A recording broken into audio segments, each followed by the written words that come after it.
all the families and loved ones that were affected. But we have to move. The show continues as usual, sadly, but maybe these conversations can help us. Maybe social media can help us, right? Let's keep working at this because we have a lot of work to do, especially gentlemen. You really can't afford to be weak. And it's so funny that we're talking about masculinity today, right? We're going to talk about the face of masculinity today. What does that look like, right? War zone inside of a church. Like, where else would you want to feel safe than inside of a church on a Sunday morning, right? But even at that, they can't make that happen, right? They can't make that happen. So anyway, this is what happened. Let me show you right now. Ondo attack. We were locked in the church for over 20 minutes. All right. Reverend Father Andrew Abayomi, one of the priests at St. Francis Catholic Church, Walua Street. This street, I walked this street so many times as a teenager because literally I have to walk past the street to church, to a branch of our church where we'll go to church every Tuesday evening for Miracle Hour. I walk past the street every day. I mean, even at that time, we felt safe. We knew that the trend was bad. I mean, I'm talking about the mid-90s now, right?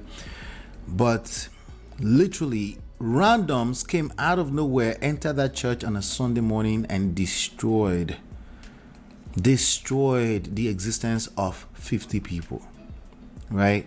All right, so let's keep going here. One of the priests has narrated many worshippers were killed, when unknown gunmen invaded the church June 5th. Today is June 6th, right? Speaking in an interview with BBC Yoruba, the cleric said the gunmen invaded the church as the day service was about to end. We were about to round off service. I'd even asked people to start leaving. That was how we started hearing gunshots from different angles. We hid inside the church, but some people had left when the attack happened. We locked ourselves in the church for 20 minutes. When we heard that they had left, we opened the church and rushed victims to the hospital, right? This is what happened. This is crazy. Watch this.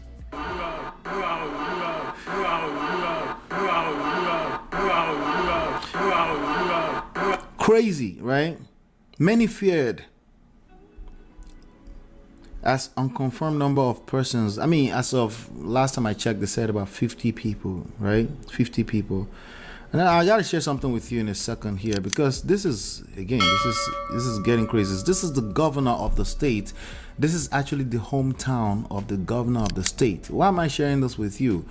I'm sharing I don't know where you're listening to me from. I just want you to understand that black people all around the world, we have to stay focused. We have a long battle in front of us to fight if we're even ever gonna have a chance to rule our own life. If you don't want to be controlled by other groups of people around the world, right? The idea of fighting each other, the idea of being selfish in your rhetorics, it's not going to help you.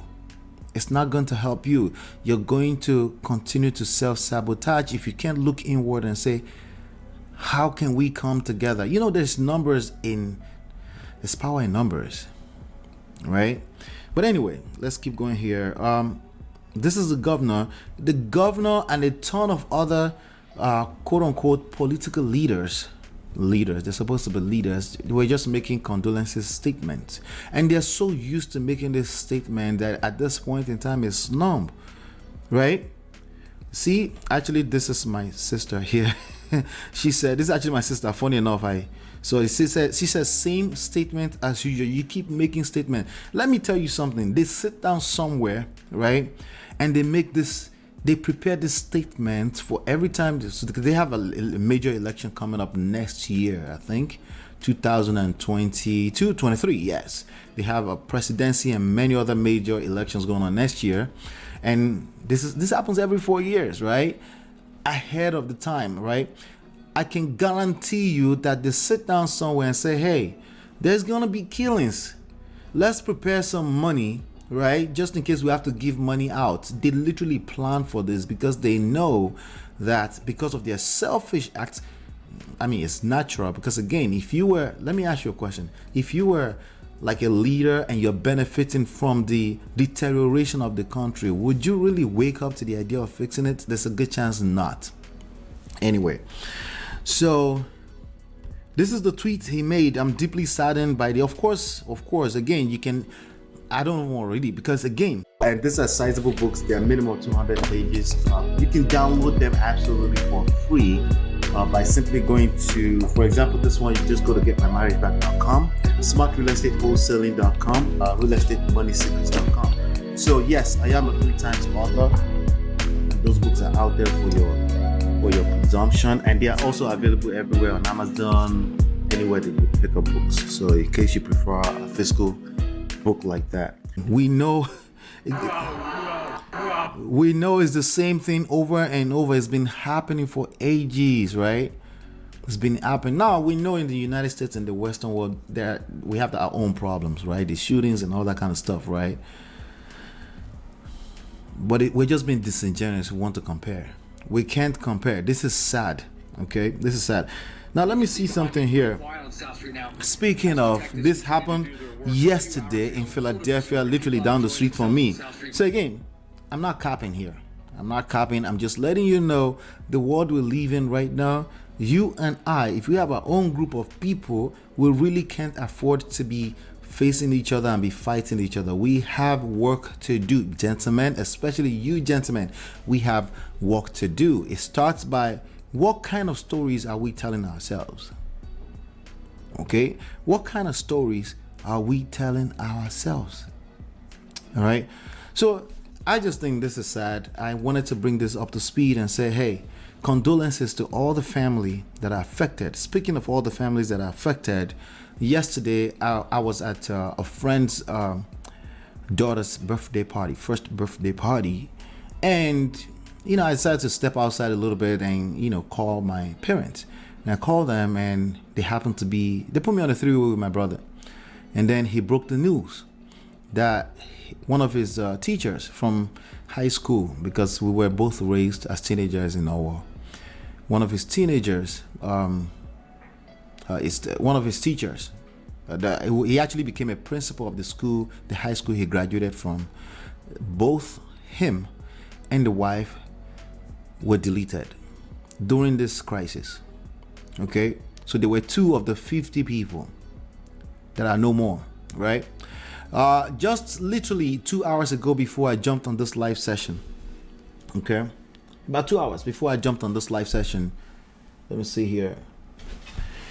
Let me make sure I'm seated properly, right? Just 2 hours before I jumped on this live session, I was on my WhatsApp group I went to about 3 different high schools throughout my 6 years in high school. We spent 6 years in high school in Nigeria.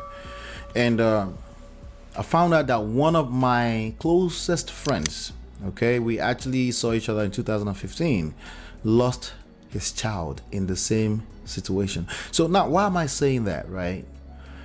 If you think this is not going to come to you, all you do is make statements and you say condolences and you don't speak up and you don't take every opportunity to say, hey, we got to do something, right? Anytime you see any type of intercultural group war, gender wars between each other, you have to call that shit out. You can't encourage it.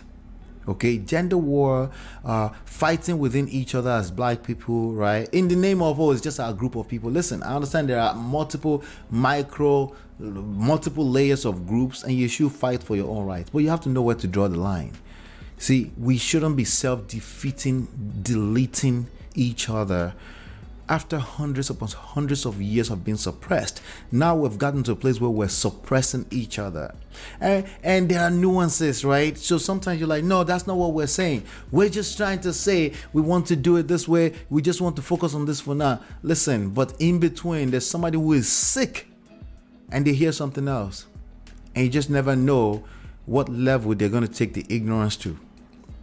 We have to be careful, is what I'm saying. We have to be careful. So we're going to keep talking about this, right? So those are 3 people I'm connected to personally that were involved in that. So again, Nonetheless, we still have to say condolences to all the families and loved ones that were affected. But we have to move. The show continues as usual, sadly, but maybe these conversations can help us. Maybe social media can help us, right? Let's keep working at this, because we have a lot of work to do, especially gentlemen. You really can't afford to be weak. And it's so funny that we're talking about masculinity today, right? We're going to talk about the face of masculinity today. What does that look like, right?